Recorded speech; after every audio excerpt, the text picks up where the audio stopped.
So Bismillahir Rahmanir Rahim. So we are in a new chapter with the digital Iaea filter design. So as we already know that in case of analog filter design, in case of analog filter design, we have only the Iaea type. That means in case of analog filter design, always there are some feedback, and the Iaea filter type has the recursive methods. That means we can introduce the feedback, and it is mandatory. For the FIR filter, there is no feedback, and in case of analog, or you can say passive or active elements, when we introduce active or passive element, it is not possible to bypass the feedback. So that's why in case of analog, we have only Iaea type, but for the digital one, we have both IAR and also FIR. So here we talk about the IAR. We also talk about the FIR in the subsequent sections, and in this section in some brief way. To be very specific, to understand the FIR filter in the digital domain, it is a very convenient methods to understand the analog FIR filter design first.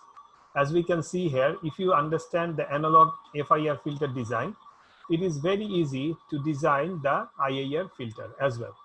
So the key idea is that, first of all, we try to design our IAR filter in the analog type, and then it will be converted to the digital type.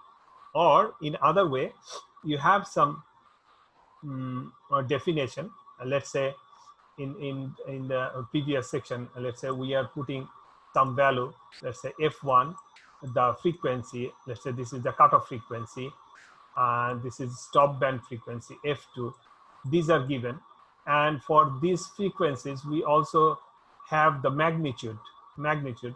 Let's say HF1, the magnitude is given, and HF2, the magnitude is given. I believe you understand what I'm telling about. So if this is given from the analog domain, from the analog to digital, we need the sampling frequency concept. So there is a sampling frequency. By using this sampling frequency and those analog frequency, we can convert these in the relative frequency. Omega 1 is equals to F1 divided by Fs, sampling frequency. Similarly, we'll find Omega 2 is F2 divided by Fs. What about the magnitude? They will remain the same on that specific relative frequency. So this is the most important part in the digital domain. So when we talk about filter design, we can define our filter in two ways. One is by the analog frequencies. What is our cutoff frequency? What is our pass band frequency? What is our stop band frequency? Everything. And by using this sampling frequency, you can convert all the frequency information to the relative frequency in the domain of 0 to plus pi to minus pi. So this is the domain of omega, relative frequency. This is the domain of omega. Previously, in the analog case, we mentioned is with the frequency. So in the right side, we have frequency, x-axis, and the y-axis, we have the amplitude. So what is the amplitude of that signal? So in that case, the range is from 0 to infinity. The range was from 0 to infinity. But in case of discrete domain, in the relative frequency, when we are taking consideration of the sampling frequency, this point, this pi, actually represent the frequency is equals to Fs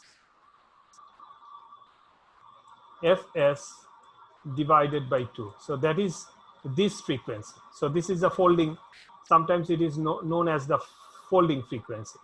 That means it will represent maximum fs by 2 frequency in the analog domain. So it will be related to the analog frequency is equals to fs by 2. Whatever the value you took here, fs, that is fs by 2 is this point. So this is overall scenario. So how we can design our digital Iaea filter from the analog filter. So we can start. Conventionally we need to develop this transfer function in the edge domain, where the cutoff frequency is mentioned as omega c and the damping factor is represented by the delta. To get the transfer function of the desired digital filter, we first take the inverse Laplace transform. So now it is representing the steps to get the transfer function of the desired digital filter. So what is our target? Our target is to find the transfer function of the digital filter. So transfer function of the digital filter means the Z transform value. So first of all, we'll get this, we'll get it, how the process we already followed in the chapter number 9. So how we got this transfer function for the analog. To get the transfer function from the desired digital filter, we first take the inverse Laplace transform from this equation. So we'll go for the inverse Laplace transform and we'll get Hn, the time domain sequence, Hn. And after that, after Hn is obtained, we use Z transform technique to convert it to the Z transform, Hz, the desired digital filter transfer function in the Z domain. Then using, let me choose this one, okay.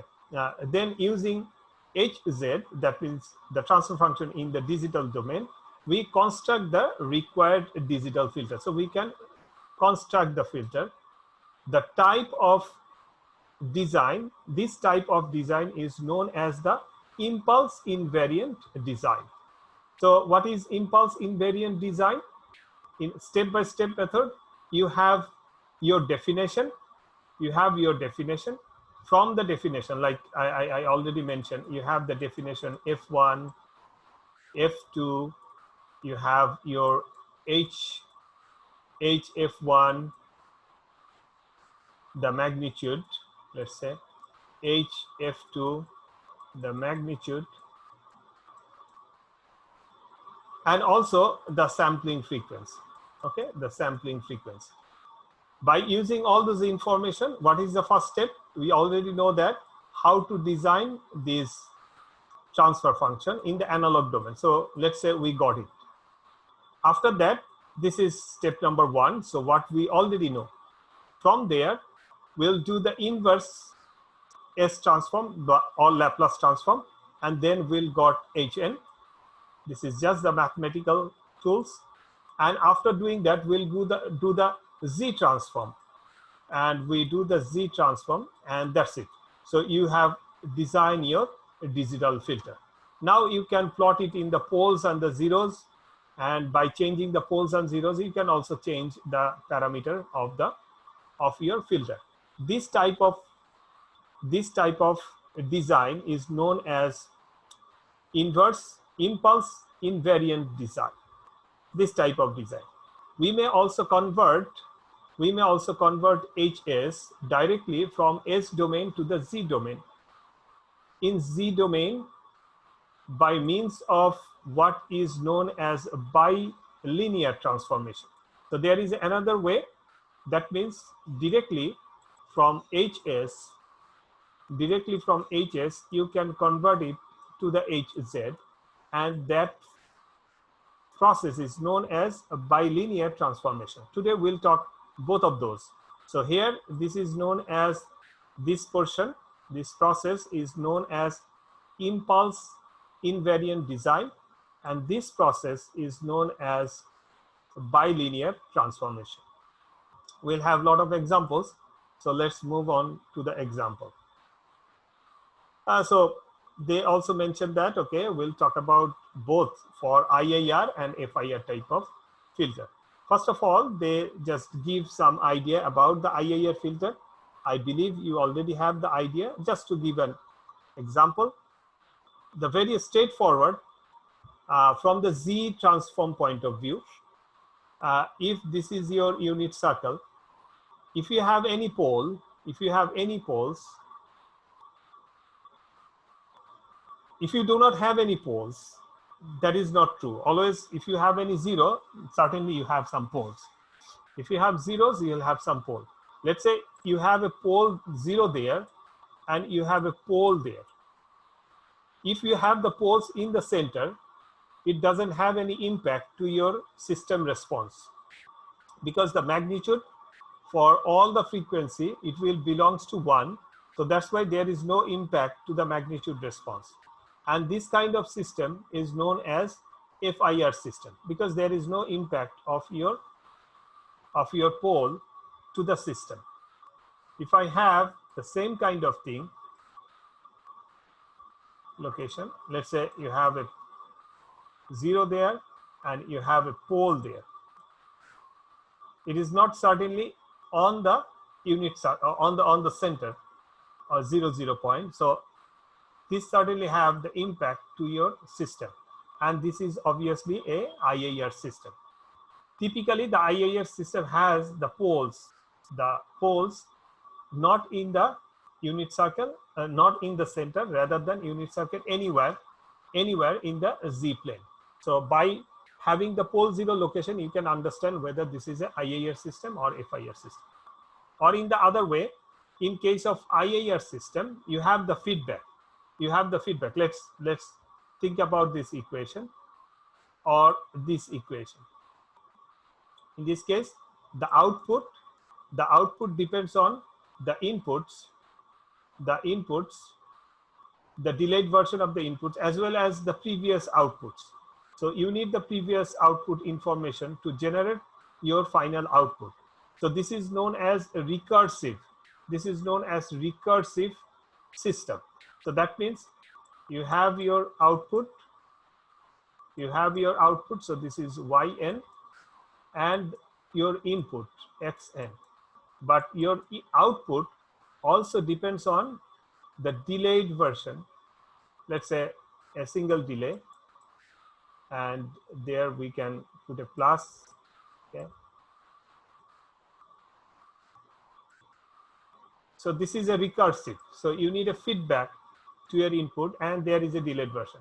It might happen that you need a more delay. You might need more delay of that one. So you have 2 delay. So you can put a delay over there. So let's say you need more delay, 1 delay, 2 delay. So y minus 1, and then it will be added together. So that means you need more delays. So when the system looks like this, it is straightforward that this is a IAR system. So let's say this is your HZ. So from the HZ, you can write it straightforward. And from there, we can write it and do the inverse Z transform. YZ is yn, A is a constant. There is a delay, so yn minus 1. Z to the power minus 2 means yn minus 2 is equals to xn bx. There is a single delay, xn minus 1. So now we can also represent like this. Whenever we have this recursion, this represent that we have IAR system. And this portion, if you can concentrate that, this portion, that means A, where we have A and we have 2 delays, this portion actually goes to the denominators of the system. So if you do not have this, if this is equals to 0, then this portion will also goes to 0, and then you have only this portion. That means you have the numerators, and these represent the FIR system. That means you do not have any feedback in your system.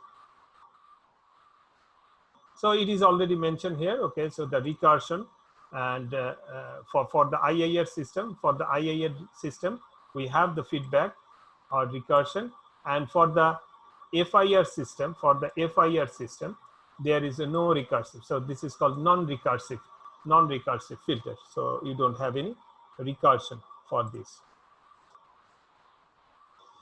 Now finding the expression of HS in the digital domain. So this is the fundamental thing. In the digital domain, how we can find the expression of HS. Where is the difference? The impulse invariant transformation. So just an example here.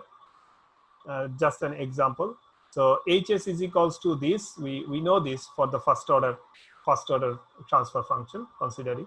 So from there, what we do the inverse inverse Laplace transform. So in this class, I will not going to teach you inverse Laplace transform. So you need to take help from the basic Laplace and inverse Laplace transform for this chapter.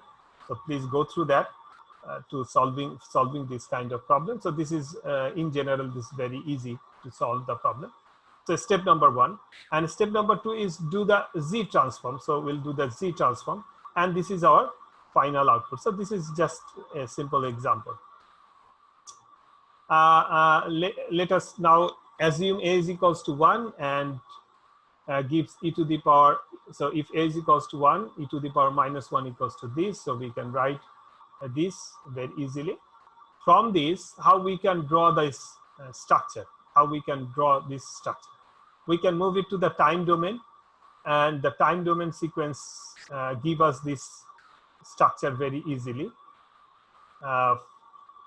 Let's say we have this Z transform value. From there, we can do this. We can do this. Okay, so we can do this. From there, do the inverse Z transform. That means you can move to the time domain, and this time domain sequence give us this example. So how we can draw the diagram?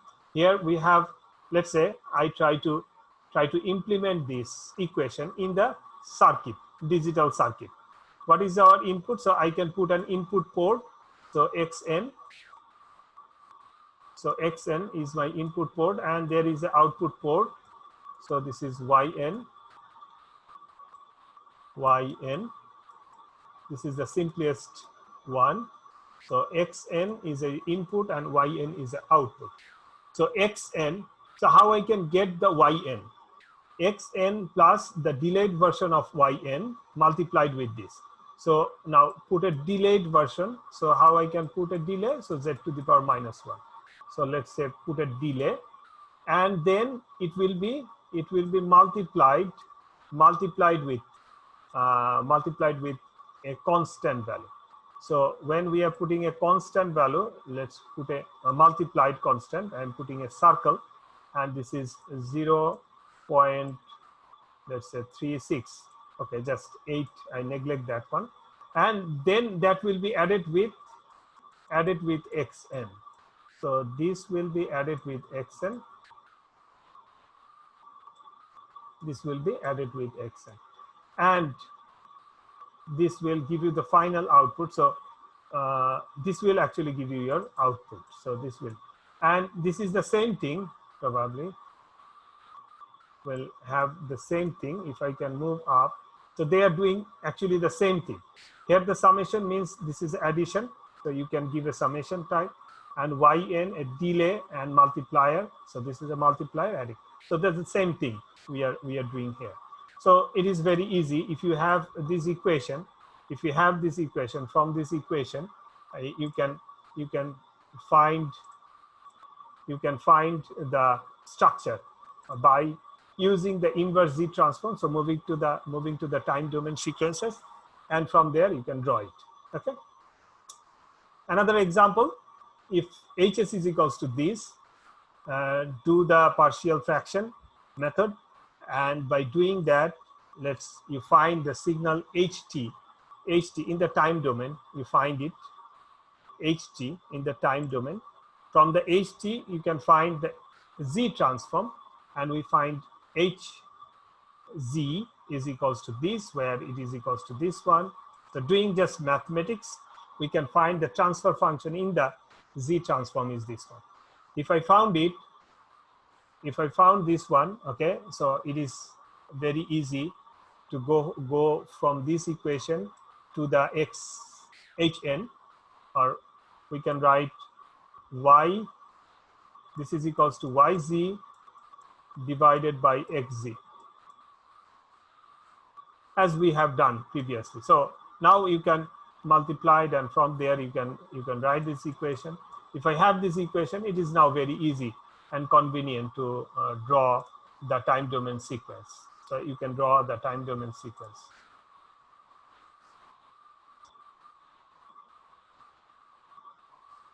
So from this equation, you can draw this structure. So this structure is the fundamental structure of your filter. So from this structure, you can understand how many delay circuits you need, how many summation circuit, summer circuit you need, how many multiplier you need. Okay, so this is structure. This is very important to understand for the implementation of the DSP setup. So ultimately, we will set it up in the microcontroller. When we do the coding, that means we need to implement this circuit. Okay, there are different examples they are giving. So this is another example. S plus 1, S plus 3 plus S plus 5. So this is a sort of filter. Similarly, try to do it. What is our first target? Our first target is to divide it in this common format so that we can straightforward find the time domain sequence. From the time domain sequence, do the Z transform. We know what is the Z transform from this to this. There are some one-to-one relation. So do it, and we found the HZ. From the HZ, again, we try to find the YN. What is YN? If we found the YN, definitely you can get the structure. Okay. Up to now, do you have any confusion or any queries? Is that fine? Yes, sir. Okay. So what is your task? Try to follow the steps, and definitely you need to do some mathematical task for yourself to understand the process. Okay. Other than the process is very easy and straightforward. Okay. Consider the normalized transfer function of a second order filter in the S domain. Whatever the case is, when you have HS, your target is to do to HT first of all. From HT, you need to move to HZ. So HS, from HS, you need to move HT, the time domain sequence. From the HT, you need to move the Z transform value. And from the Z transform value, we need to move our time domain sequences, HN. So that is the step. And this is inverse invariant filter design process. And those are the, in this case, we are just in a position that we already have HS like this, and from there how to find the value of HN. That is our target from this example. However, conventionally, what is the starting point? The starting point should be from the definition of the frequencies F1, F2, and the magnitude and other information. So that is the starting point. When we design our filter, the starting point is this. From there, we'll design our HS first of all. This is the step number 1. Step number 2 is this. Step number 3 is this. And step number 4 is this. And finally, you design your filter. If this part is clear, everything is clear. Okay, so this is for the digital filter design. For the analog filter design, this is end.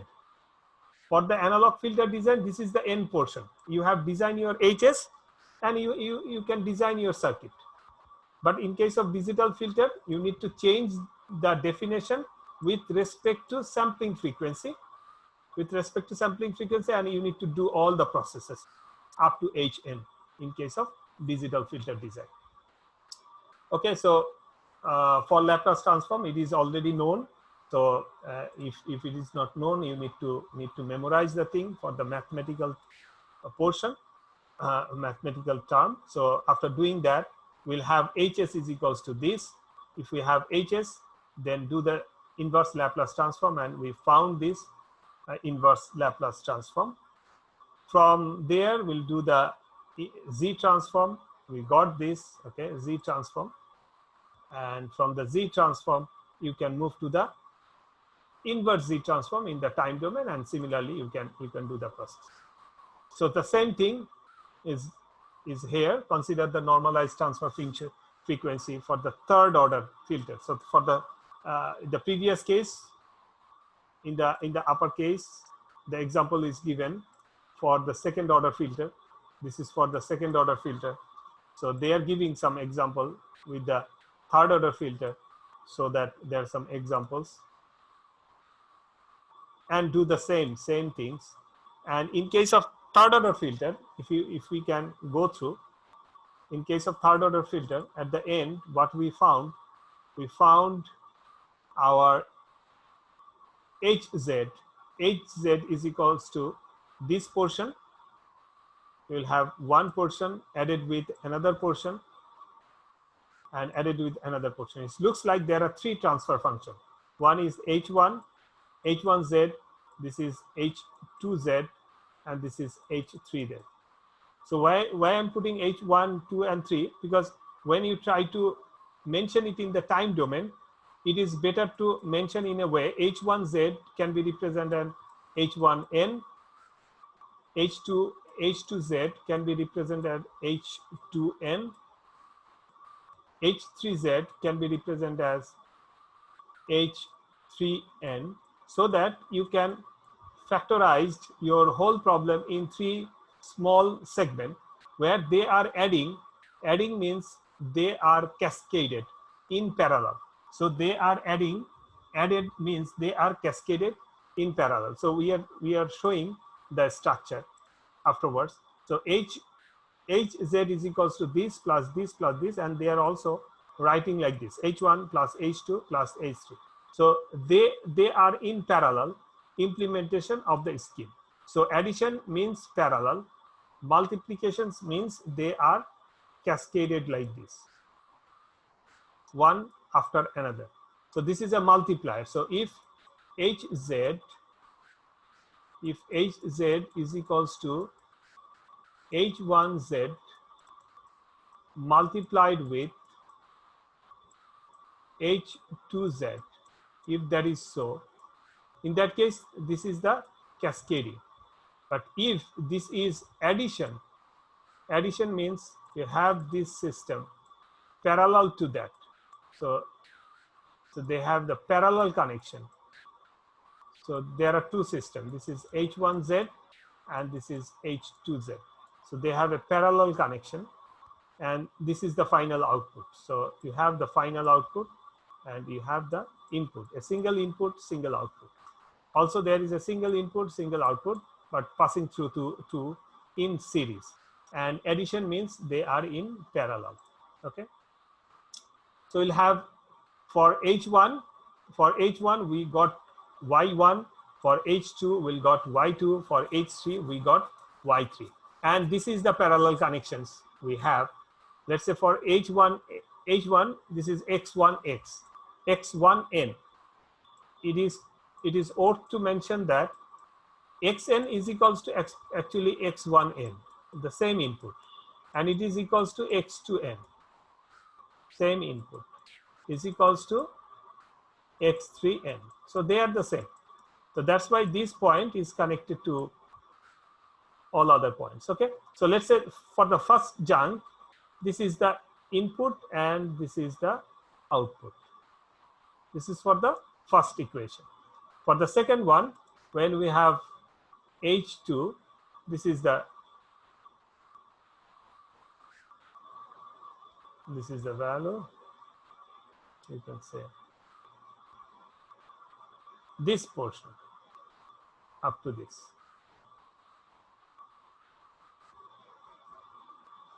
Okay. And x3, so this is this portion. Now this 3, y3n, y2n, and y1n, they need to add it together. So if I have the output y1n, y1n, y2n, and y3n. Now they need to add together. So they need to add together this, and this. You can add those together and then add it together. So whatever the case is, you will add, and then this will give you the final output yn. And this is how you can implement a third order filter. Consider a transfer function of the fourth order filter. So in the fourth order filter, you'll find H1, H2, H3, and H4, and you can build your circuit. Okay. This is very easy in that way. Step-by-step design of Butterworth digital Iaea filter. So now we try to design the Butterworth digital Iaea filter.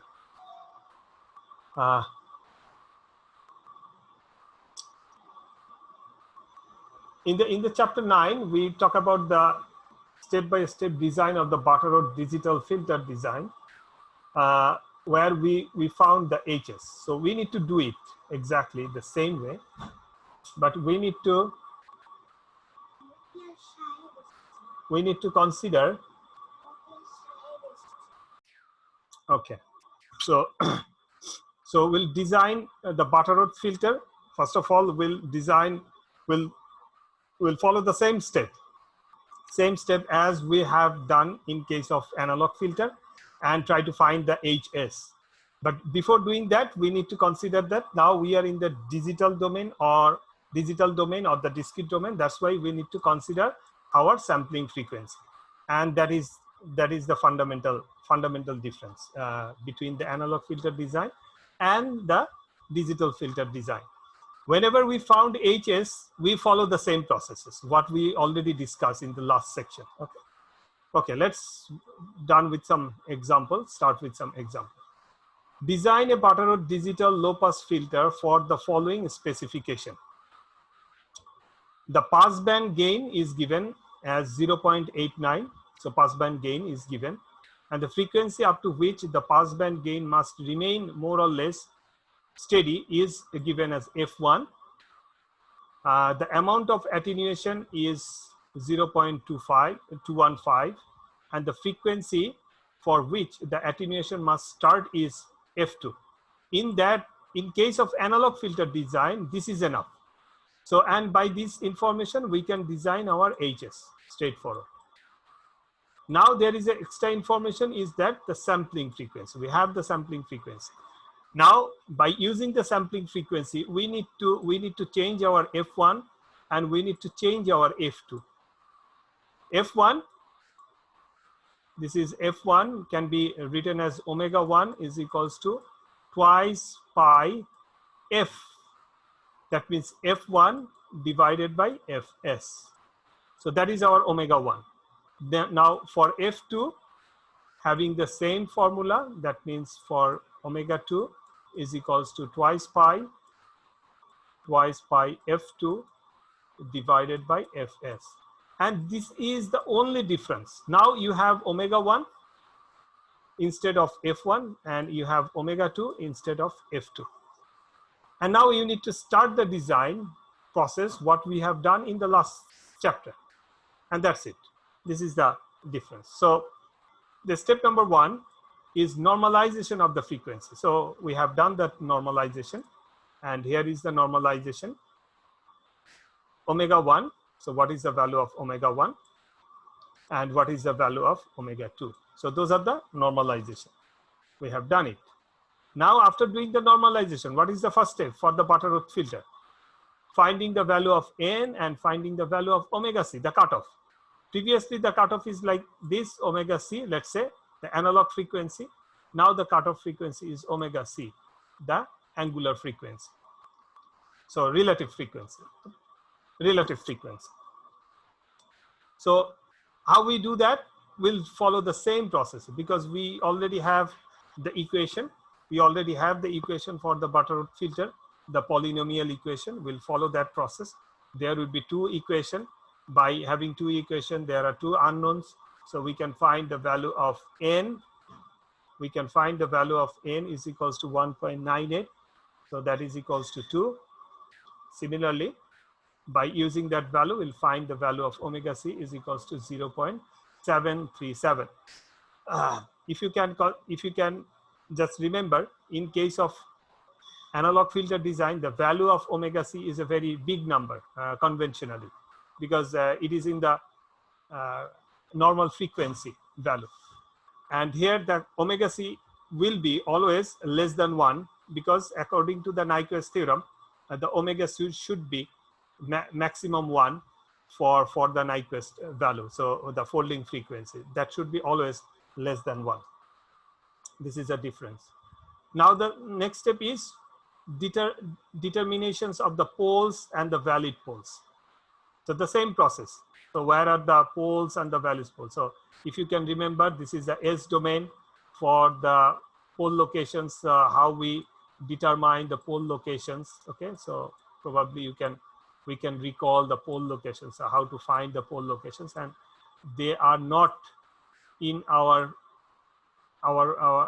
they are not necessary for finding the pole location. So those are the pole locations we need. I just recall those processes. I believe you can follow the things.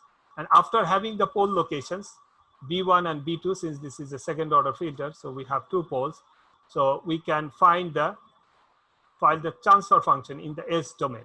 So we have the transfer function, and this is my transfer function.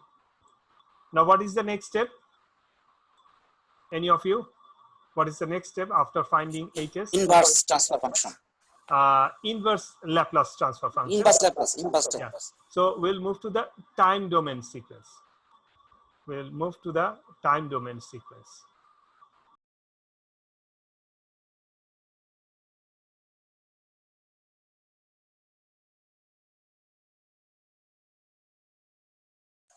Sir, sound শোনা যাচ্ছে না.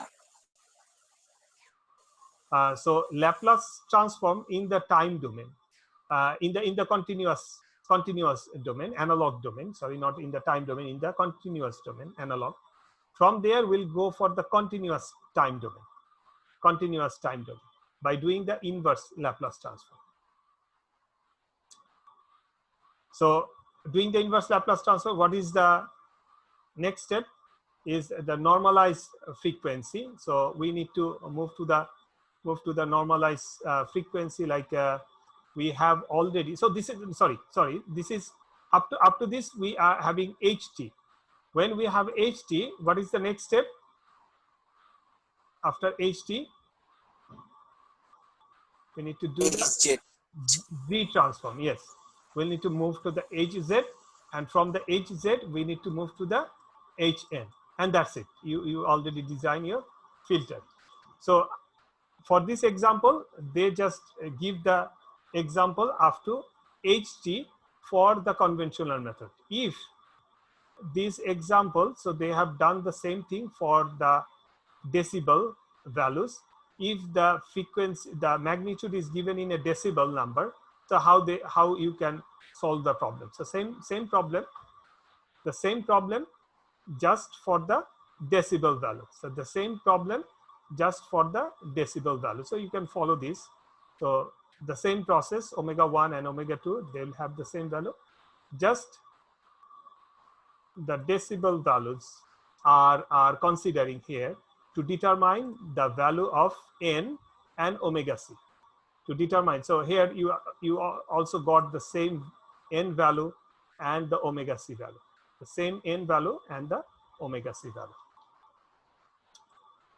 And after that, the same thing they are doing, and we are finding HS. This is HS, and from the HS we can do HT. For the Chebyshev digital Iaea filter, I believe the process is very easy and straightforward. I don't like to give any introduction of the Chebyshev filter anymore. So you know this is Chebyshev filter. There are 2 types. One is type 1, there is type 2. Type 1 means this kind of. So you have a ripple in the pass band, and the stop band, there is no ripple. The type 2 is inverse. That means there will be no ripple in the pass band, and there are some ripple in the stop band. So this is type 2. So we'll have the diagram afterwards. So we know this equation, the polynomial equation for the Chebyshev filter, and this is for the logarithmic function for the Chebyshev filter. If the magnitude is given in a normalized form, then we'll go for this. If this amplitude or magnitude given in logarithmic format, then we'll go for this equation. So everything is same since we are doing the same task for the Chebyshev filter. Step-by-step design of type 1 Chebyshev Iaea type filter. So all the informations are given. Let's say we are taking the normalized value. So omega 1 and omega 2 is given. The omega c is given in the radian, 150 rad by second, and omega 2 is 300 rad by second. This is equals to what? This is equals to twice pi, since this is in radian, twice pi f2. And this is given as twice pi fc. If I want to normalize this, what you need to do? You need to divide it by fs. That's it. For normalizing, you need to divide it by fs. What is your fs? The fs is given as 1000. So fs means, since this is in omega, you need to divide by twice pi divided by fs, twice pi fs. So this will give you the overall value of the omega. What is the value of the omega? The example is as follows. So we are normalizing this value, twice pi. Definitely will divide it by 150 divided by 1000 and 300 divided by 1000. So we'll have, this is my omega c and omega 2. If you found the value of omega c and omega 2, now by following this equation, we need to find the epsilon and we need to find the value of n, as we have done previously. So we have found the value n is equals to 4. And the cutoff frequency is already given in the example. Now our target is to find the, when we found this value, what is the next step? We need to find the pole locations and the valid pole locations, what we have done previously. These two steps is for the logarithmic calculations. The same formula. We'll use this formula to find the value of n. There are two equations. From these two equations, we need to find epsilon and we need to find the value of n. And we found the same value. Here we found 4. Here we also found the same value 4. So it is justified that you can go for both normalized value calculation or you can go for the logarithmic calculation. Whenever we found it, the value of n, we need to go for the determination of the pole of hs. So you know that that process is a little bit clumsy. Still, you already gone through that. So let's say we found the pole locations. And I already mentioned that in case of Chebyshev filter, the pole locations beside or stated on an elliptical form. So in the elliptical form, so they having the pole locations like this in the elliptical form. In case of Butterworth filter, there is a circle. In case of elliptical filter, we transform it to the ellipse of a circle. So whenever we got these pole locations, that could be transferred to the transfer functions, and we can generate our final transfer function. Whenever we can find our transfer function, so where is the transfer function? Final transfer function. We have it. We have this transfer function. This one is our transfer function.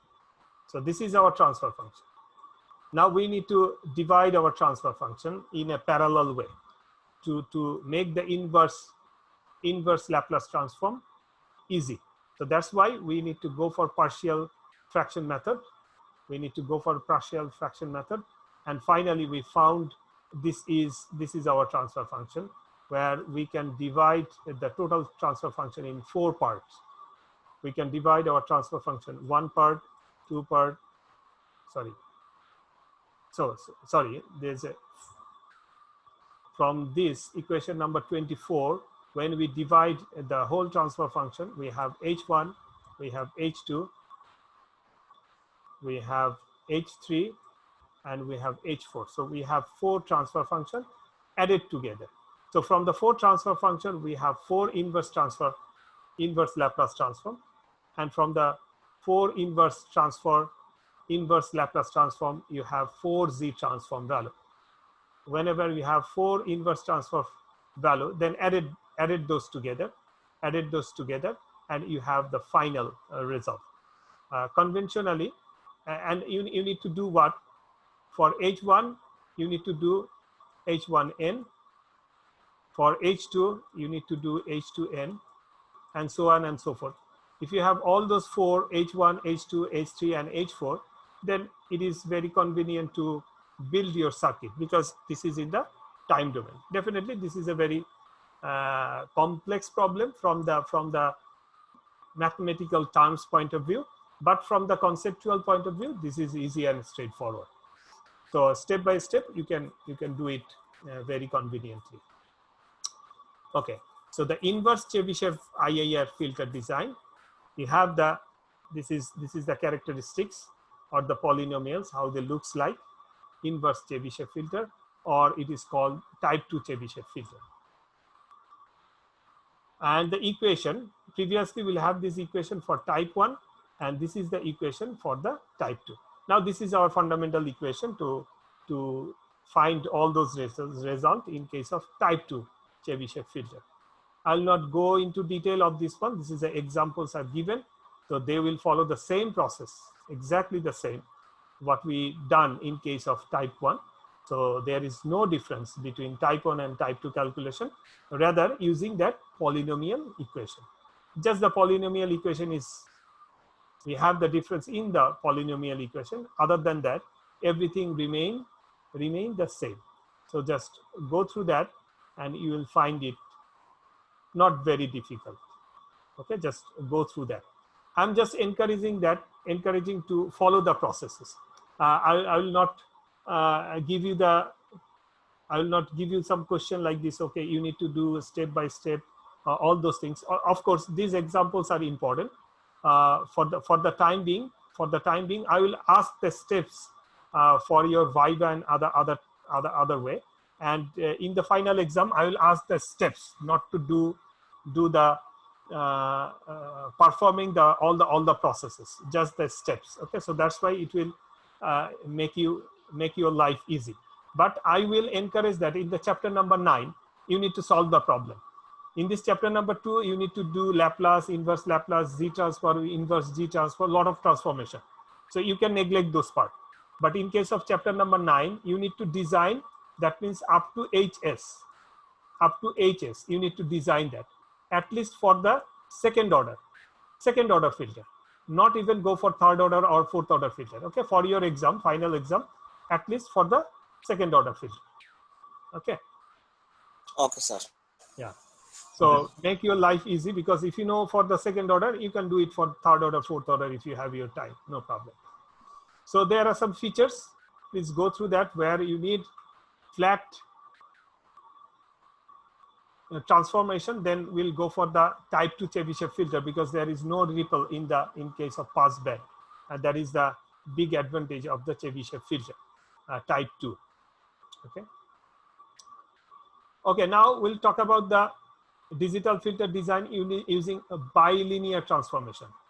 Previously, we'll talk about impulse invariant transformation. So how the transformation is being done? From HS, we'll go HT, and then we'll go for HZ.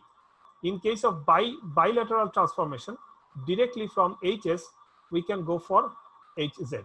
That is the fundamental difference between bilinear transformation and inverse impulse invariant transformation. To do this transformation, this equation, this is the fundamental equation by which you can transform S to Z and Z to S, S to Z and Z to S, where T can be any value. For our example, always T is equals to 1. T is a transformation factor. It can be any value. It can be any value. For our case, we are taking T is equals to 1. And this is a fundamental equation. One thing, so what is our target? Our target is directly from HS, we want to make it, so we do not care about inverse Laplace transform, Z transform. We directly try to make it HZ. Okay, so this is very cool and very convenient for the engineers. Okay, however, there are some limitations or some problem issues.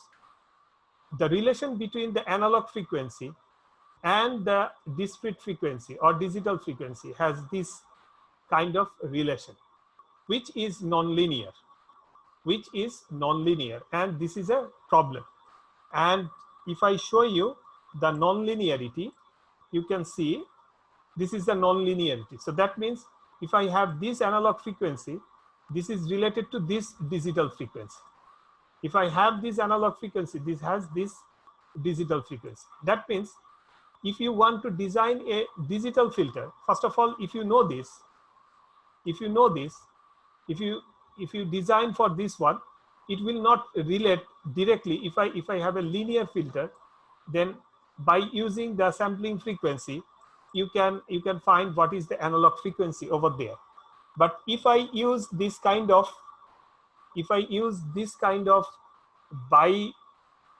bilinear transformation, that has a misplotting, that can make a misplotting between digital to analog filter. So the question is, which one is actually real? Which frequency is real in your real life? Which one? Analog, sir. Analog, sir. The analog frequency is the real one. So the process could be like this. First of all, we need to know what is our analog frequency we are targeting to pass it out and block it down. So that means what is our cutoff frequency in the analog domain, what is the passband frequency, what is the stopband frequency. Then by using this formula, we need to plot, or we need to get the omega value. Then we'll do our process. And then we can come back to our original signal by this equation again. Then you don't have any problem with the analog to digital frequency. You got the point? Yes, sir. That means by using this equation, we need to plot it down reversely, first of all, and then do the calculation and then come back to your original signal again. Okay, so the equations are, the examples are given here. So this process is known as, warping, and this is known as warping and pre-warping. So we need to do the pre-warping. That means inversely we need to do it first, and then we come back again to our original signal. Let's have an example. Consider this is the value HS. How we can move to the HZ? Just change the value of S. We know that what is the value of S already given, and just do it. Put T is equals to 1, and directly you will have HZ. This is very fantastic. So you will get it very easily. Okay, so this is your transformation value. Considering this one, this is a second order filter. You can do it very easy.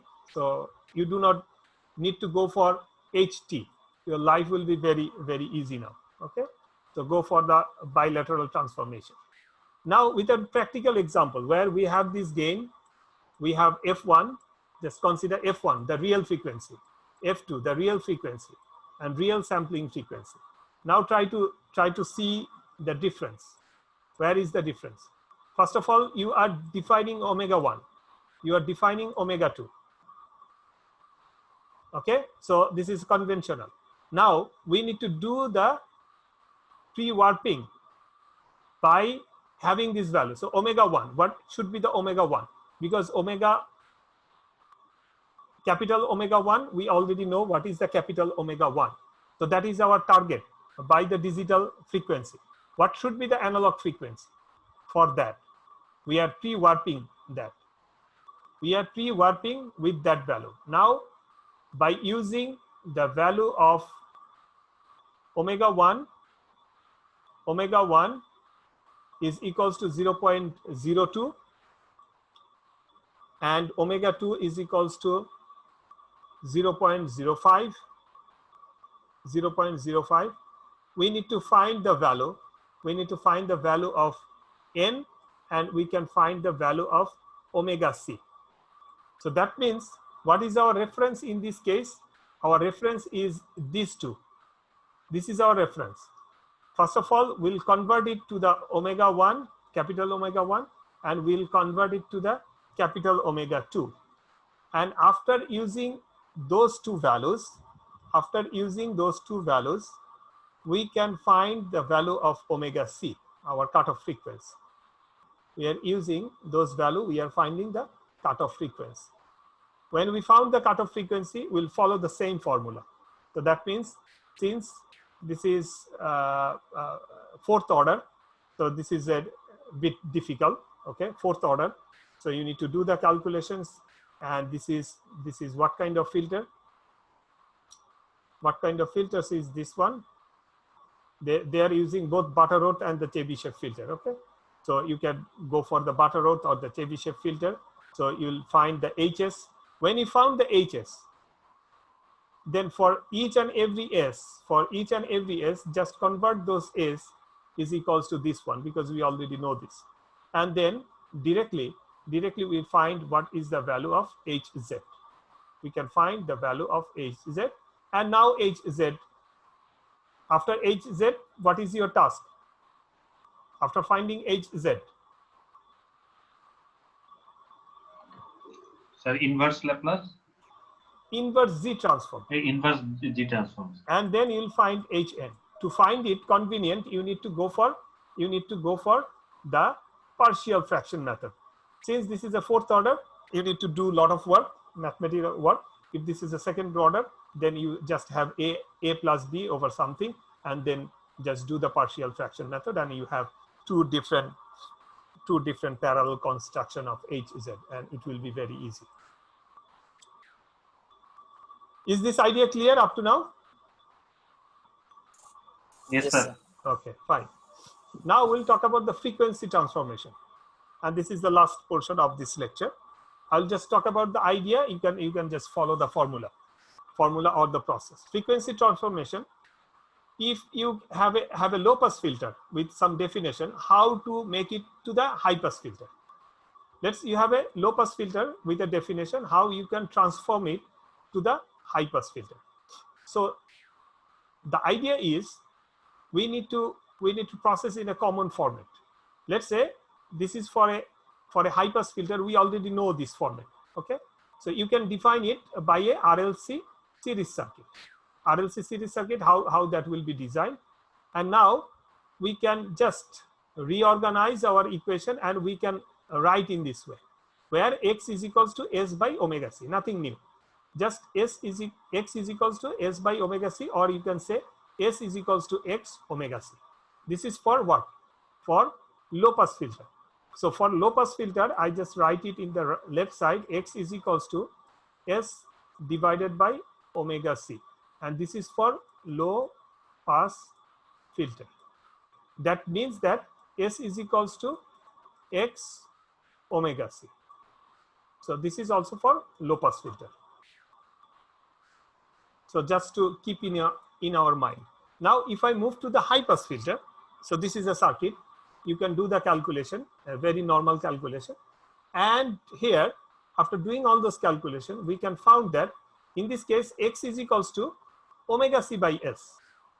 If you can see, now x is equals to omega c by x. And hence, s is equals to omega c by x. So that is a completely inverse to the low pass filter. That is completely inverse to the low pass filter. There is an example which will give an idea.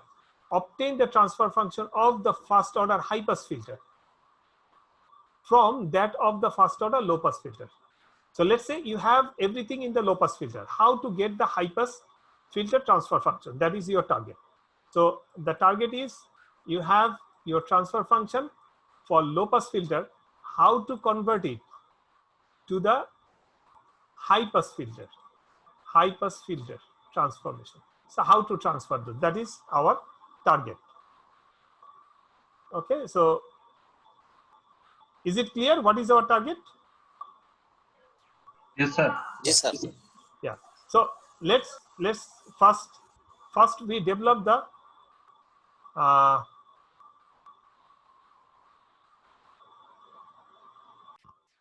okay. So this is for first we develop the low pass transfer function relation given by the equation. So upper equation following the steps described. Then by using the high pass frequency transformation, we have this. So what does it mean? First of all, we have this low pass. So this is a fundamental. From the low pass definition, what we are doing, in the low pass, it is already mentioned that what is S? S is equals to X omega C. Just replace your S, just replace your X with the value of X omega C. That is the first task. So replace the value of S in the low pass. And now you have your high pass. You have your high pass. Now replace the value of X with that high pass relation. What is the value of X? X is equals to omega C by S in case of high pass. And now you have the high pass transfer function. Is that clear? I'm repeating the thing again. You have your low pass. You designed it. Now S will be replaced to the high pass. S will be replaced by the low pass. So what is the value for the low pass? S is equals to omega C into X. So this is for the low pass. Now what is the value of X? This is the transfer function, the transformation. Now X is equals to for the high pass, X is equals to S into omega C. Just replace that and it will be converted for the high pass frequency, high pass transfer function. And now you have done it like this. Similarly, okay, so there are other equations. So there is a chart is given for the low pass, high pass and band pass, how you can do that. That is the transfer function. So let's say I have something in the low pass, I can also convert it to the band reject filter by using this equation. I can do it to the band reject filter by using this equation. Is that okay? Yes, sir. Yes, sir. Okay. So that is all from this chapter, and now I am just concluding this chapter. And thank you for your presence.